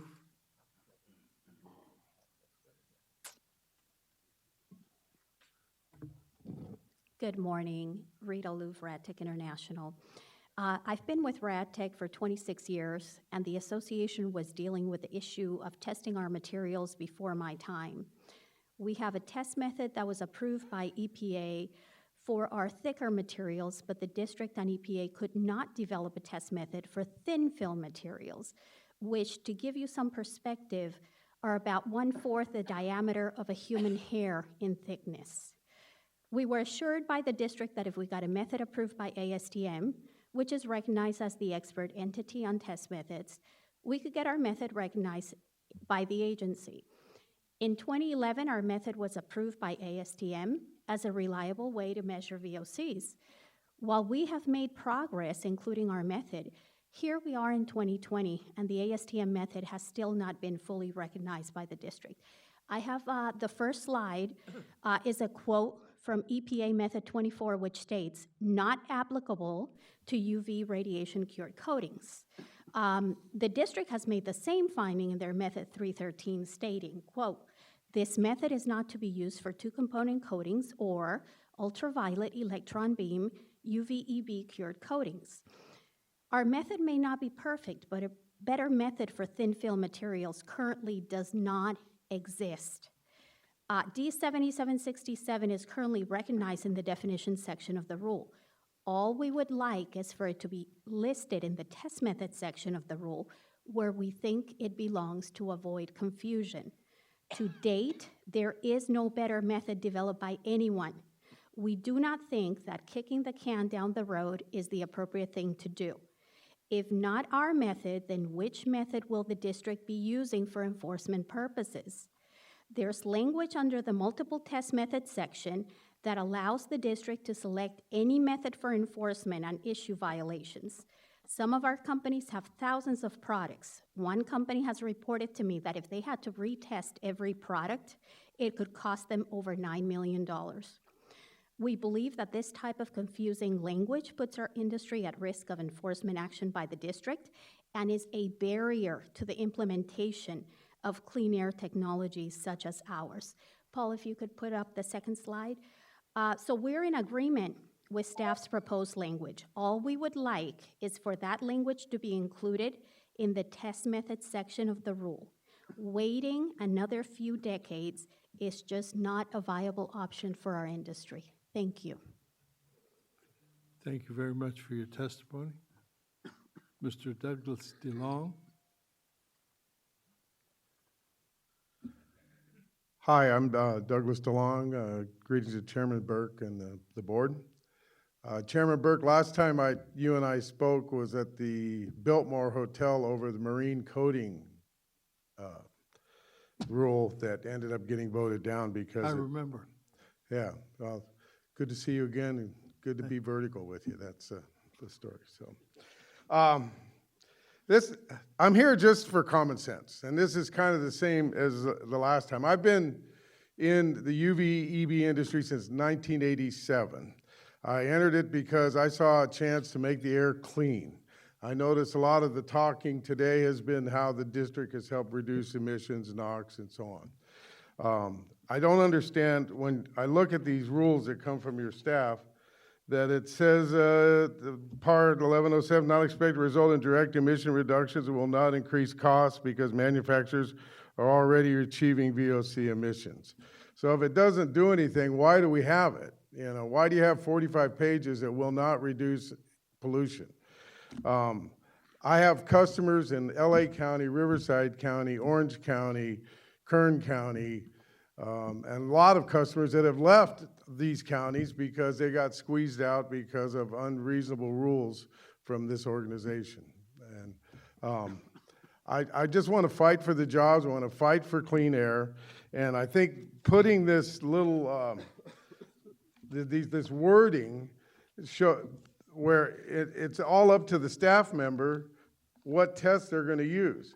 There's really only one test. 25 years ago, over 25 years ago, I brought a UV system here to your lab to show your staff, this is how you test UV curable coatings. You can't boil them and heat them up. You got to cure them and then heat them up and see what leaves, because everything in the coating is reactionary. 25 years ago, they said, well, we don't have a budget for it, we'll come get it. Here we are 25 years later, and you still don't have a UV system in your lab to test radiation cure coatings. What's going on? That's all I got to say. I mean, I've tried to help you guys a long time ago, and I think if you leave this multiple test methods in here, there's a lot of guys that are trying really hard to clean the air in our backyard that are going to get screwed because their product's going to be tested in a non-thin film, non-radiation cured test method. They're going to get violated, they're going to get fined, and it's just going to get ugly, and they'll probably move and take some jobs with them. So let's use a little common sense here, and thank you for listening to me. I remember your testimony very clearly. Yeah, probably the same thing, only different day, really. 25 years later. Yeah. I listened to it very clearly. Yeah. Let me go across the other side of the room and see how they Fred Astaire of this. Okay. Thank you. Thanks, Dr. Burke. You know, in part, the motivating factor on this was a request from EPA to align the rule. And part of the challenge that we have, and you heard some of it from the previous discussions, was EPA doesn't recognize the compliance aspect of the ASTM measure. So the challenge we have is EPA has to approve our rules or not. And the question is, do we provide a language or rule that is most likely going to be denied because of the compliance aspect? And the previous gentleman raised some issues about the lab that I'd like to have Dr. Lowe address. So Dr. Lowe. Hi, good morning, members of the board. I'm Jason Lowe, Assistant Deputy Executive Officer for Science Technology Advancement. So we have the capability in the laboratory, as the gentleman suggested. We just never have received a sample to be able to. I can barely hear you. Oh, I apologize. We've just never received a sample to be able to conduct the analysis to do the testing. So that is a problem. We can't do the testing unless we receive the sample. So we have the equipment in the lab to do it? Yeah, as the gentleman suggested, we have the capability to be able to do that. And have You the, know, have the- all the time I've known you, you're one of them, you have just wonderful integrity. And so I've grown to trust you implicitly over the years. But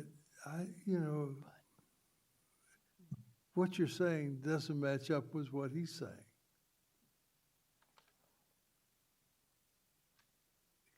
Is there a reason for that? Well, I think it's just the ability to be able to bring in a sample for us to analyze. Just because we have the capability to do the analysis of a sample doesn't necessarily mean that we can always get a sample to be able to do the analysis for. But we can work with them to see if that sample can be achieved to be able to bring in for the analysis. Mr. Chair. Anybody else? Yes, Senator Delgado? I was just a little confused by the last statement about the testing standard not being recognized by the EPA. I thought that was contrary to what the Ms. Loof said. It's from a compliance perspective. The ASTM methodology is recognized, but not for a compliance method. So you heard Mike talk about the independence aspect. We could do it if there were additional information that was provided on the components. But that information, as I understand it, and I'll ask Dr. Fine to elaborate on that, hasn't been provided forthwith. So without that information, we would have to use a different methodology, or we could try. But again, EPA hasn't recognized this in the past. That was noted in the previous commenter's decision as well. So we're trying to thread the needle here and recognize that, but I think that they have some work to do with EPA. But Dr. Fine can elaborate. So we have to distinguish between two types of products. There's the regular UVEB, and then there's thin film UVEB. So the question here is the thin film UVEB, which require, in order for that method to work, the method that is not US EPA approved, they have approved a method for the other types, that's not US EPA approved, you need the formulation information from the manufacturer. So if the concern from staff is if we put that method in the methods of analysis section of this rule, when it goes to EPA, technically they are supposed to make sure that every test method in that section of the rule is approvable by EPA. And if it's not a compliance method, if it's not a way to determine whether the product is in compliance or not compliance, and they have not approved that method, they can reject the rule. The unintended consequence of that, of bringing that to light, might be that those products may not be able to be used in the basin because we do not have a compliance method, and technically you do need a compliance method. So the compromise we've arrived at, not just in this rule, but in 3 or 4 previous VOC rules, is to put the method in the definition section, which allows the manufacturer to define the VOC content for labeling purposes of their product, using that method, because the manufacturers do have the formulation information that we don't have. That provides them a way to label it. Again, there is a gap. There is no independent compliance method, and we're concerned as staff that if we put it in this section, it jeopardizes the approval of this rule and that method. And again, there's other parts that we had to do as per EPA requirements to get this to EPA, so we're in compliance with federal requirements. But we think we've found a compromise in the definition section that EPA has approved in the past. Mm-hmm. So we want to continue with that without the potential jeopardy we're putting these rules in, and the potential jeopardy those products could be in if EPA decides to disapprove. Right. And just a follow-up question. If, for example, in the testing section, that language could be included with, making sure that they provide the additional information, wouldn't that make the EPA happy? So we've had discussions with the industry on whether we could include it as a compliance method if and only if the manufacturers would keep their formulation information on file with us. We could hold it. We might be able to hold it confidential, but there's issues with that too, because it has to be an independently verified test method. But that is not something that we've been able to work out with industry in order that they would submit that formulation information. That is one potential solution, but we haven't been able to work that out yet. Thank you for the clarification. I would just like to add that we agree that the, It's okay. That the direction and SAR waving. I didn't mean to cut the line there. That's okay. I think Wayne wanted to respond to that, and then I'll. Wayne? thanks Supervisor. I just want to say, we agree that the technology is good. The question in my mind is, I don't believe there's been any enforcement action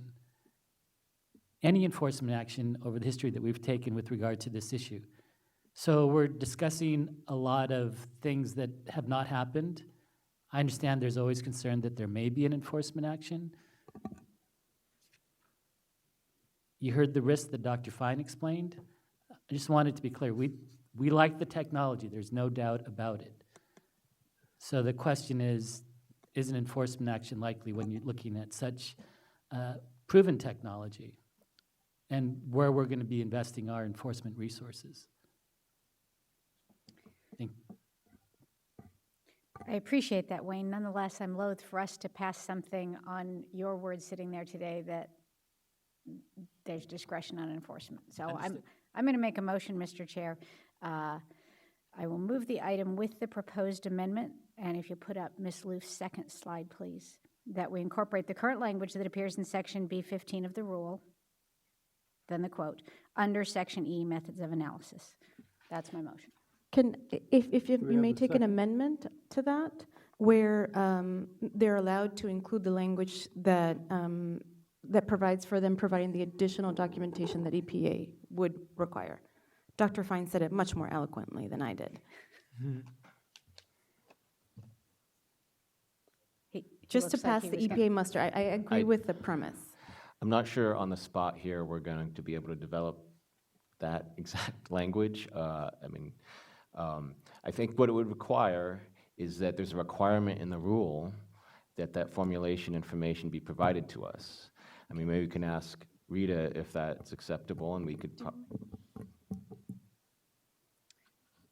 So what's the chair's preference? Do we want to put this off to see if we can develop that, or do we want to give staff some direction today? I'll second your motion. We have a motion on the floor. Do we have a second? Supervisor Barger. Supervisor Barger said. So we have a motion and a second. Would the clerk open the roll? I think Supervisor Mitchell. Oh, I'm sorry. Could they read back the motion exactly as you want it? Could you restate the motion, Supervisor? So it's the motion with this amendment language that we take the language that appears in B15 of the rule and put it under section E, methods of analysis. With the condition that has been proposed, with the condition that was proposed that that rule would apply conditioned upon the providing the formulation information to the district. I trust that staff and those folks that, can work out language, but I agree with the premise of including this in the testing section methodology, just that it passes muster at the EPA. Would that clarify the problem with EPA not approving this as a compliance method? No. We can't be sure. I think it does strengthen the argument, and we can develop that language and try. It's worth a shot. Okay. So the motion would be to conclude it in section E and have staff continue to work on the language to require for the formulation of by the manufacturer, the formulation of the UV material, thin film material. Does that explain what we're doing? Is the maker of the motion okay with that? We have a comment by Board Member Rodriguez before we vote. I just wanted to get clarification from the maker of the motion if this evolving Well, I'd prefer amendment is- we vote on the motion straight up and then have staff come back to us with additional language so that then we can vet that with the folks who've had the concerns today. I don't like voting on language that we don't, and Dr. Fine said we can't write it here at the dais. So if we could vote on this, give staff direction to go work on that language, work with industry, and come back to us, I think that would get to a good Seems place. reasonable. Staff okay with that? Okay. Yes. Okay, would the clerk open the roll?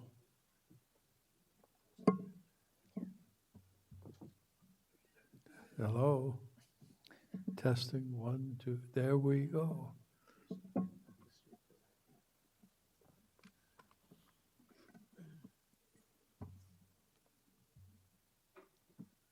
Would the clerk close the roll? The motion passes unanimously. Paul, would you clear the speakers list?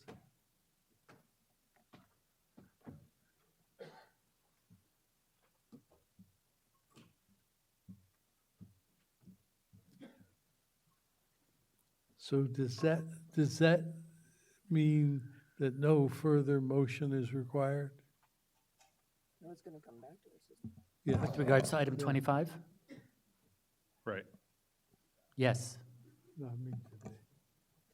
Today on this. So we're on to public comment then?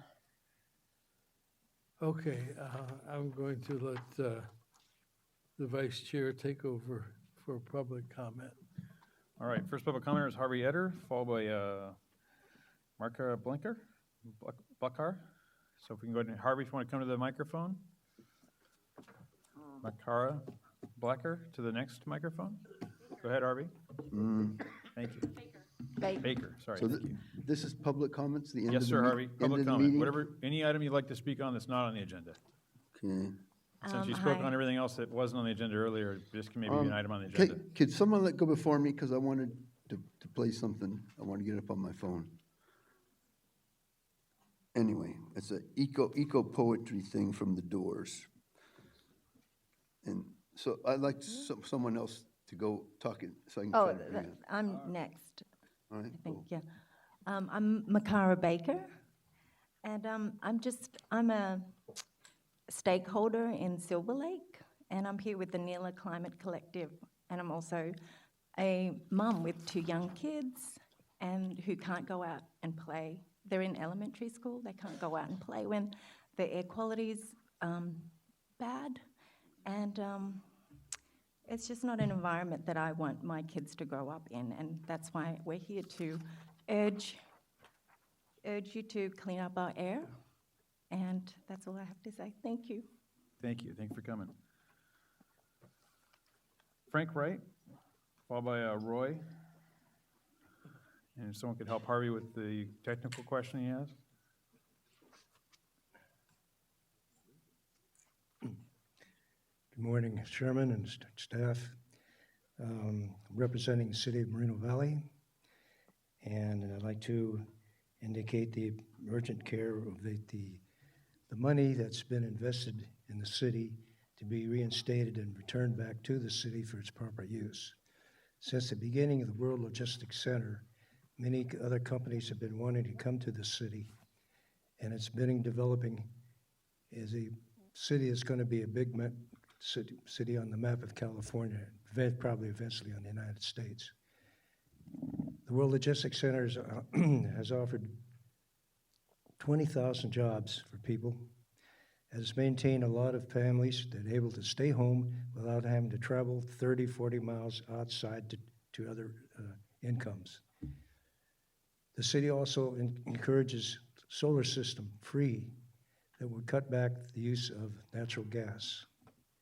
So this encompasses the capability of reducing the contamination of any world air environment. It is also indicated strongly that 149 trucking companies in California practically went out of business last year and have tried to reinstate their capabilities to stay in business to keep the emission capabilities down. So without those factors involved, it is dearly recommended that the money involved in Moreno Valley stays within to the people, that that money can be used to enhance the health system and the increase of manufacturing and industries, which is inevitable, is going to happen. So for that factor, I encourage you to see the needs of the people there, because industry will continue. And by that, it'd be keeping the fuel and company costs of heating us conditions down with solar systems. That would be a big factor. And also that the people don't have to travel so far. Families, fathers can stay home with their families and more time with them. So it's a major factor for the community, and also it is drawing in more manufacturers coming into the city that can't be stopped because it is a growing city. Thank you for your recognition, Doctor. Thank you. Thank you. Thank you for your service. Mr. Chair. Please no applause, ladies and gentlemen. Hey, ladies and gentlemen. Mr. Chair. Please no applause during this portion. Mr. Chair, I just wanted to recognize Mr. Wright for his service to his country as a Korean veteran. Thank you. Thank you, sir. Thank you. Go ahead. Roy Bleckert speaking on behalf of myself. South Quality Air Quality Management District. Your purview is to monitor that. And I'm going to harken back to about 4+ years at the aforementioned World Logistics Center hearings at the City of Moreno Valley. And you can go back and look on the record because it's on tape, and I walked up to the same style of microphone there, and I informed the City Council who was making the decision on that the biggest cause of air pollution in this area is idling cars and trucks. It was an interesting thing. Your representative there came up to me after the meeting and said I was exactly right. We had a very interesting discussion about that. I still see traffic jams everywhere. You're making our commutes longer each and every day by constrictive policies on not building the roads and travel ways to make our traffic flow like it used to be, like Southern California, the car culture. You, as a body and in your responsibility, should be working for that. We should not be looking to put in public transportation and rail, which has had declining ridership in the last few years, not only in Moreno Valley, Los Angeles, and anywhere else. We need to make the roads work. We need to put industries in where the people are so they have longer commutes. And we all need to work together to facilitate this, because I hope your goal, and it should be, a higher quality of life for each and every resident in Southern California in this basin. Mr. DeLong said he was up here on another matter talking about things that were going on for 25 years, and he was expressing his frustration on that. I hear this frustration every day, because if you want to do the one thing where public transportation works, it's in the schools, because we know where they're going, A to B to A, 180 days a week. We've systematically restricted that where our public transportation can work, and we've directed it to where people are not riding. It's the insanity sometimes that we see all across the board that gives a lot of members of the public extreme frustration of what happens, not only here, but across all of our governments. So I implore you to look, to find the solutions that are going to work for everybody. Start with a clean sheet of paper and look for new solutions that are going to make a stronger, better America, California, and Southern California. Thank you. Again, ladies and gentlemen, please ask that we not clap after the speakers. If you do want to show support, you can raise your hands, but we don't want to have disruptions. We want to get through the speakers as expeditiously as possible, so thank you very much. Harvey, you have your media ready? Approximately, yes. Hello, I'm Harvey Yetter. I'm speaking for myself and for the Public Solar Power Coalition. I'd like to make a few points. First, I got a little piece of eco-poetry. It's approximately right there. It comes from When the Music's Over by The Doors, and I think it's significant, so I want to play it. It might be a few seconds early, but anyway. In the window won't drop. A feast of friends, alive she cried, waiting for me outside.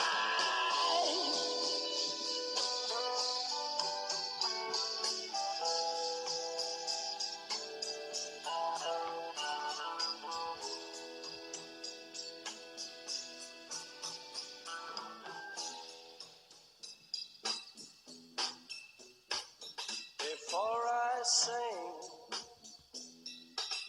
into the big sleep, I want to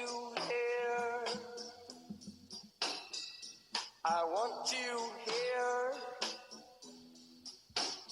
the scream of the butterfly.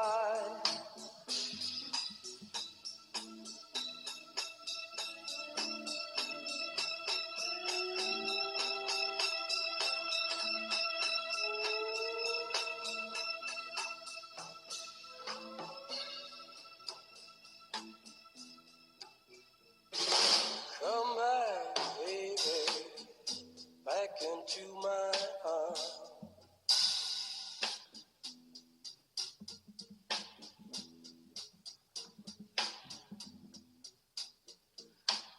We're getting tired of hanging around.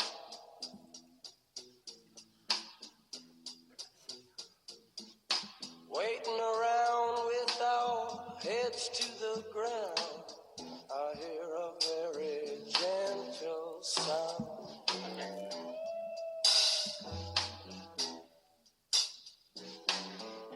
Very near yet very far. Very soft yet very clear. Come today, come today.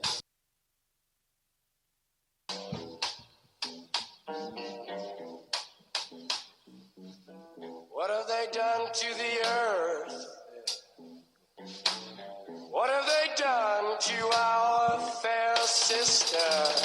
Ravaged and plundered and ripped her and bit her, stuck her with of the take her down.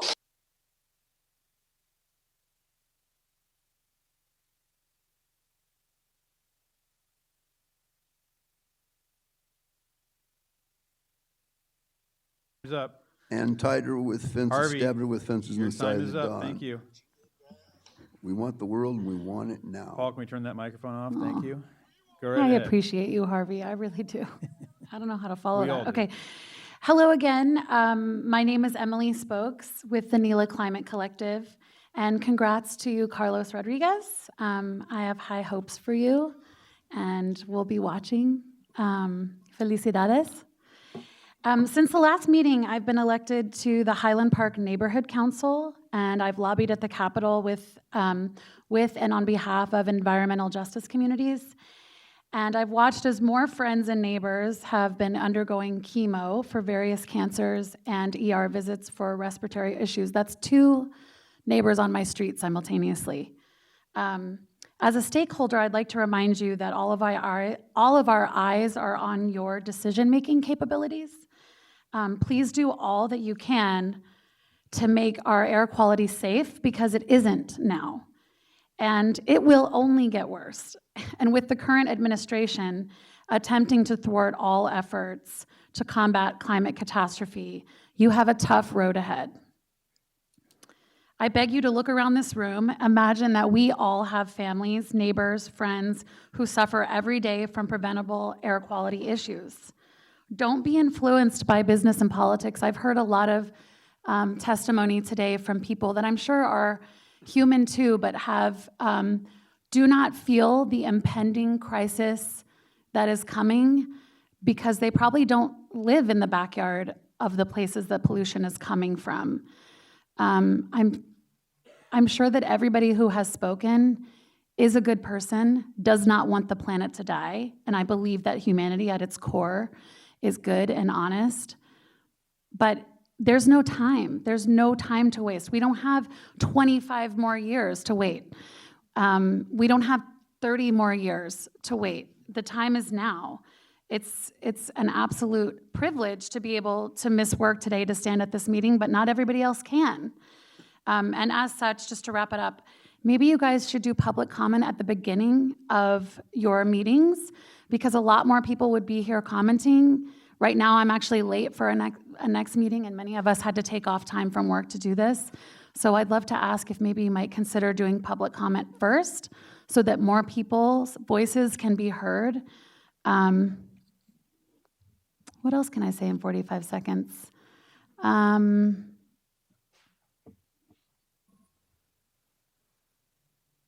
really admire the work that you guys are doing. I'd love to see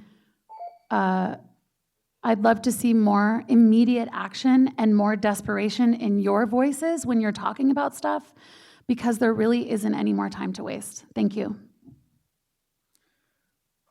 Bless Fanning?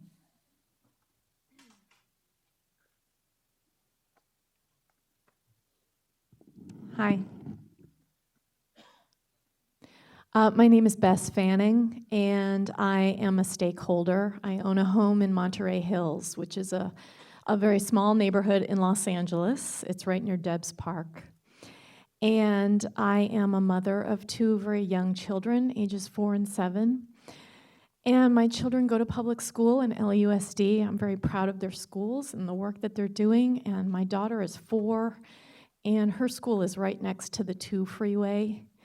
And so she plays every day outside in that, and that concerns me. I grew up in Florida in a suburb, and our air quality was a lot better than what it is here. And here I am, I'm an adult. I had the privilege of developing my lungs in healthier air, and then I moved here later as an adult, but my kids' lungs are still developing, and I know I speak on behalf of all parents. I am definitely not the only one in this boat. We all want our kids to be as healthy as possible, so I applaud you for the work that you're doing here. Thank God we have this board to keep monitoring the situation and to govern appropriately. I also want to brag a little bit that we put solar panels on our house this year, and it was at great expense. We live on less than $100,000 a year, family of 4, and we put in solar panels and got a new roof in order to do it, and it cost us about $17,000 just for the solar panels alone. And we're going to be getting a rebate from the federal government of 30%, which is lovely, but those rebates are going away, and I don't know if they're going to be renewed.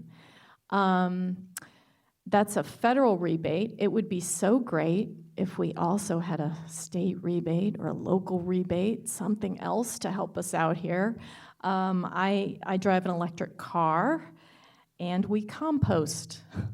But I'm saying all this because I believe very passionately that we have to do everything we can do, and that I am personally doing everything that I can do, and I can't do anymore. I can't do anymore. I mean, that's it. You guys are now the next thing, because you guys have a big impact. And you can keep it in mind that when oil companies and fossil fuel companies come here and lobby you and say, oh, it's really hard to make these changes, okay, the time is now. We don't have any more time, like Emily said. The time is now. And the goal for emissions is 0. It's 0. Thank you for your time. I appreciate it. Thank you. All right, this brings us to our closed session item. I have 16 speakers on this item. If it's okay with the rest of the boards, in the interest of hopefully getting into the closed session sooner than later, if we go down to 1.5 minutes for each speaker, unless anyone has any objection to that. Yeah.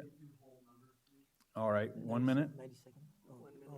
Whole numbers is not, 90 seconds still doesn't work for the whole number. Fine, 1 minute is fine. 1 minute? Okay, so speakers, if you could please go ahead and limit your speaking to 1 minute so that we can go ahead and get in and deliberate the item that I know that you're all here to speak on. So first up, Harvey Etter.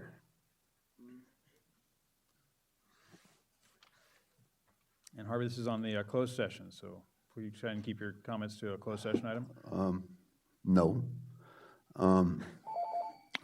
The protest is a limited time, and I said please, Harvey. yeah, so what? Look, this is the 27th of last month was the 75th anniversary of the liberation of Auschwitz. I don't know, I probably had kin that was murdered there. 830,000 Hebrews were murdered there. They had some survivors interviewed, all of them were non-Jewish. I don't know, I heard another story from my survivor relative, who was an Orthodox rabbi in New York, that they took him out about 6-8 years ago. They took him, we were a little town in Mielec in Austria. They took him to another town and they shot him. That was the good story. I was told by recently by another cousin that the original story that he told when he came here was that they were in the camps and murdered. So, I mean, they got to tell a lie to make it look better. I mean, I'm pissed. I'm real pissed. And this whole thing with Volkswagen, they knew about this thing, and they gamed the state, and they gamed everything. They got tens of billions to try to get into the zero-emission solar stuff. It's garbage. Next speaker, Ito. Good morning. If I had known that there was so much entertainment at the AQMD We're here every first Friday. hearings, I might have attended more. My name is Ito Benzivi. I'm the president and CEO of Highland Fairview, the developer of the World Logistics Center, an item that's on your closed session agenda. First, I want to thank the board, but particularly staff that's worked with us over the last several years in suggesting both mitigation and project features that improve air quality.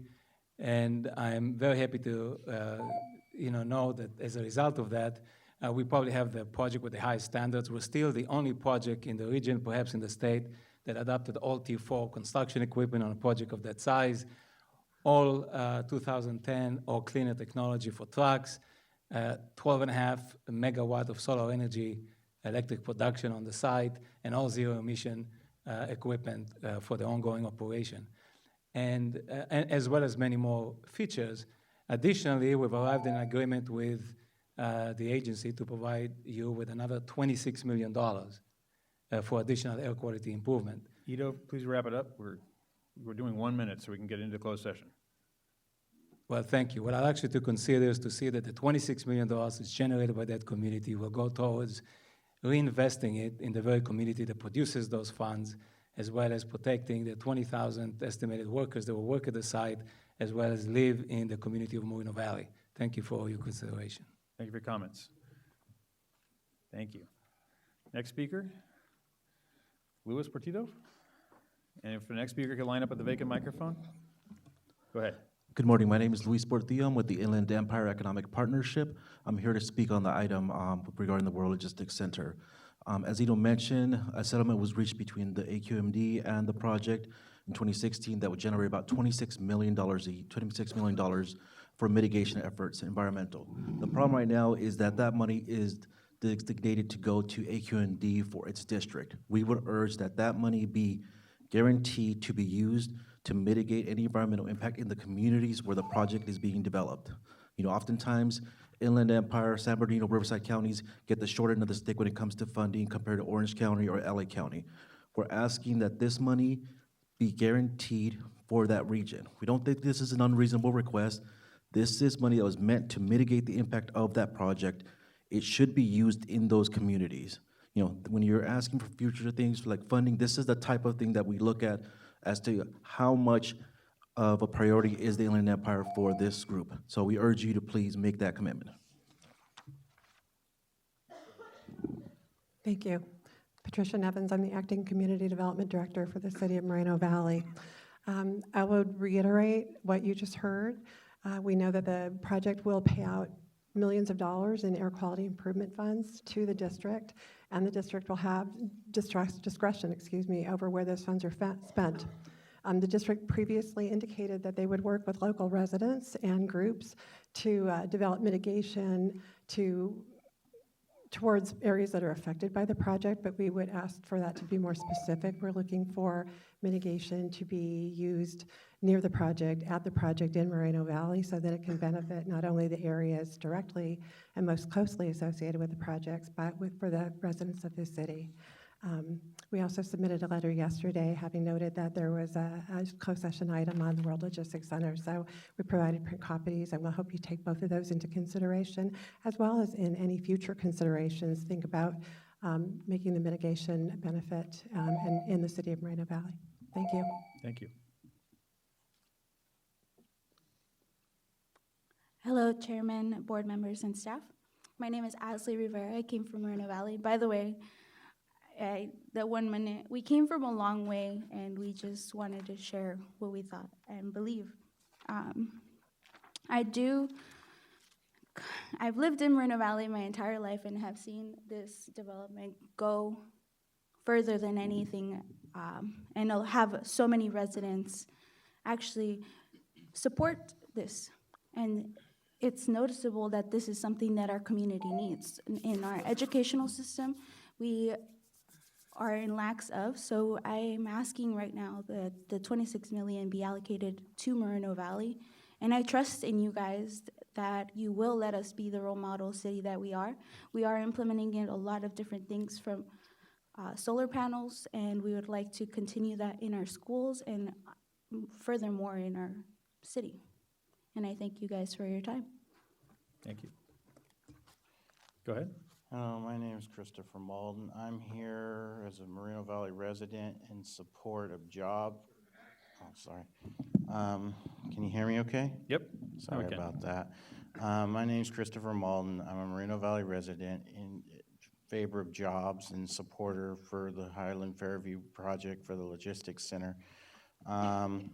I think that the money, as others have said already, should go towards helping the city keep the environment clean and the safety of the workers and stuff. I support anything that helps the local city be productive and make an impact in the region in general for the environment to help things be cleaner and safer. And also too, with all the cities that are not getting held to the same standards that Ito's going out of his way to exceed in, Biden by, I think it's kind of messed up that people pick on him so much. No offense. It's just, you know, like there's a lot of warehouses going up that aren't getting scrutinized as much in neighboring cities, and a lot of trucks in like Paris, California and stuff, and they're not talking about it as much as they are this. Anyways, I think that, yeah, the money should go towards helping Your time's Moreno up, Valley. sir. Thank you. Sorry. Next Thank speaker. you for your time. Thank you. Santiago? Good evening, good morning, South Coast. AQMD. AQMD, Air Quality Management MD, District. yeah. Yep. Members.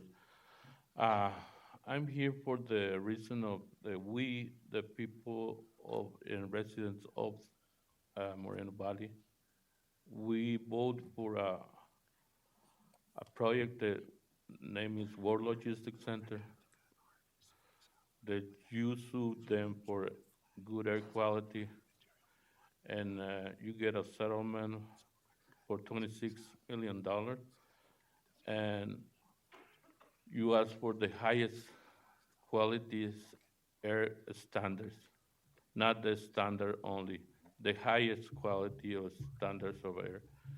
And that is good for the community. That's good.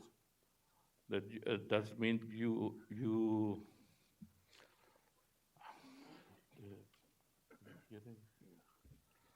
that means that you care for the community and the people. So I want you to that money or those resources you settlement for this project invested in the region and mainly in the project of the World Logistics Center. Thank you. Thank you. Thank you for your testimony. You know, you have arrived when you're referred to by your first name only. You know, Roy, you had 3 minutes in public comment that were mostly on this item. Yes, I'll take my 1 minute as I'm lawfully duted for the closed session items. This is October 21st, 2016 settlement agreement with AQMD and Highland Fairview. One thing I would like to point out is there was, for the purpose of the settlement, there was supposed to be a citizens and committee or consulted with the citizens for that. And I'm not aware of that process being in the process. What I would say is, agreeing with the other speakers, the $26 million in additional funds over and above what was required by any other fee be spent to mitigate the impact and the traffic and stuff that's causing most of the air pollution in and around the city of Moreno Valley. It's not the same funds, it's not required funds, it was extra funds on top. Those funds should stay in to benefit the air quality and around Moreno Valley and not spent anywhere else. Thank you for your consideration. Good morning, board. I'm going to make a sound that I hope that it never happened here, ever. We know what that was like when we saw that on TV. I gave the clerk to give you a document that was put out October 21st, 2016. You made a commitment to Moreno Valley that you will protect us and our health. I want you to hold yourself to that commitment. For the board members that just got elected, I gave you something to talk about in the closed session meeting. Do so. You have a commitment to all of us that want clean air in the state of California, not just Moreno Valley, but to all of us. And if you do take some of our money, don't take it all, because we do need some in the city of Moreno Valley for our own clean air. Keep your commitment to the city of Moreno Valley.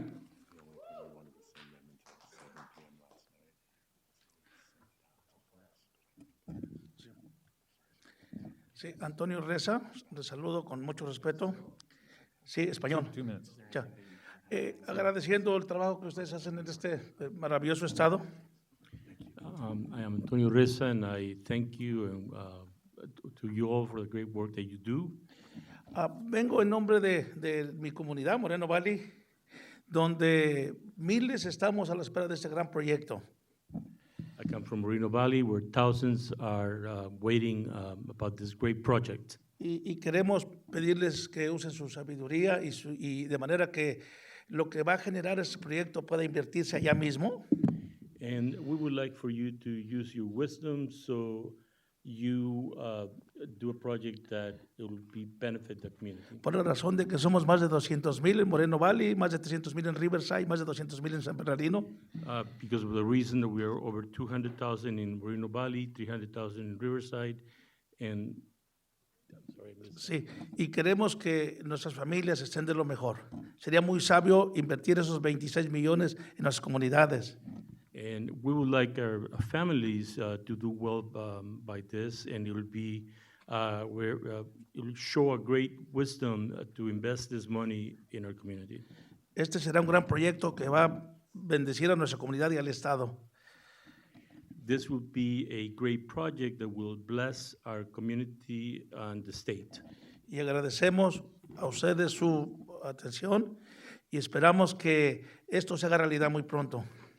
And I would like to thank you for your attention, and we'll hope that this becomes a reality soon. Muy gracias. Muy buen día. Gracias. Thank you. All right, our next speaker, Frank Wright. Huh? Or did he already speak? Earlier on another topic. I've already spoke, but I'd like to reiterate the necessity of that money to be returned to Moreno Valley, to be reused for the insurance of it, for the need of the people there. They do sacrifice everything they had to get the World Logistics started so those families can be united and not have to travel 30, 40, 50 miles to get other types of jobs. And also the fact that the new industries are coming into Moreno Valley. So we need the money there to enhance the city as itself and be illustrious and an enjoyable city to live in. And we're relying on your recognition of that. Thank you so much. Thank you, and thank you again for your service. Marquez, there you are, go ahead. And then Sean Mill to the vacant microphone. Go Hello ahead. to all of you, dear Chairman, Board, and staff. I stand before you this morning regarding the World Logistics Center resettlement of $26 million. And I would like to kindly ask that you will be fair concerning this matter and allocate this money to Moreno Valley, where it was originally meant to be used, and as concern was Moreno Valley originally, and where we greatly need to improve the quality of our life and of the residents. I pray that you will have the residents of Moreno Valley in mind, and be fair to use it to better our overall quality of life. Thank you, and have a wonderful day. Thank you, too. Good morning. At the time of the $26 million settlement, your own press release stated that you plan to work with local residents and community groups to develop mitigation efforts focused on reducing emissions in the areas affected by the warehouse project. Today on your closed session calendar, you'll be discussing taking money earmarked for air quality improvements away from the people of the Inland Empire, which has the nation's worst air quality, and send the money to Los Angeles. This would amount to nothing more than a bait and switch. I implore you not to do this. While this may meet the letter of the settlement agreement, it clearly violates the spirit and the intention stated in your very own press release as to the use of the $26 million to reduce emissions in the areas directly affected by the World Logistics Center. I'll leave you with this one question. Why is the lung health of Los Angeles residents deemed more important than the lung health of Inland Empire residents that will be directly affected by this project? Thank you. Thank you. Go ahead. Tom Gerald, private citizen, speaking on behalf from Moreno Valley, speaking on behalf of myself, Chairman Burke left, but Vice Chair Benoit, I knew your dad, very fine public servant. First, I'd like to thank your staff for they were very courteous. They offered the interpretation, and I had a lot of things I was going to say. I won't be able to get into them now because we're down to a minute. But bottom line, when I first heard about these $25 million in additional fees of this project, my background is building, development, construction. I saw the inception of what we call development impact fees, school fees, kangaroo rat fees, so on and so forth. So when I heard about this special fee for this project, it made nothing but all the sense in the world. The money is spent locally in the area that is allegedly creating the problem. Mr. Benzivi gave an example of something you'd be used for before the meeting, and that would be the hydrogen cell technology for trucks.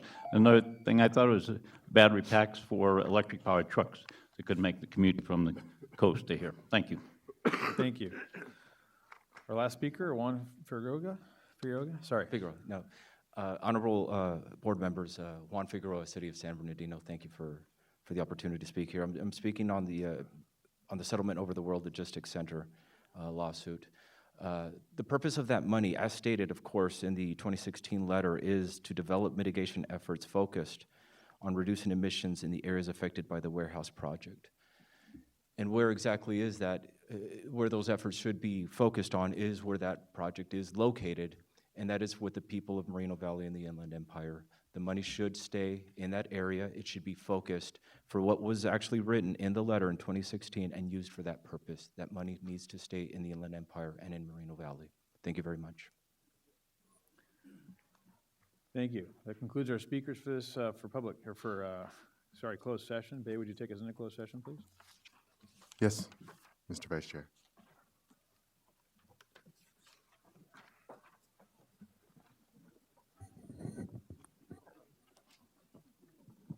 It is necessary for the board to recess to closed session pursuant to Government Code Sections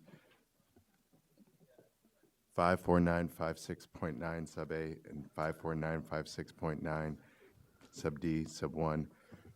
If we could keep the noise in the auditorium down, please, while the... General Counsel reads this session, please. Audience, thank you.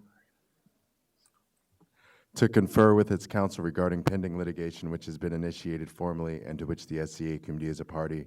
The actions are People of the State of California, XREL SCA-AQMD, VXI Technologies, Inc., Los Angeles Superior Court Case Number BC 533528, INRI Exide Technologies, Inc., U.S. Bankruptcy Court.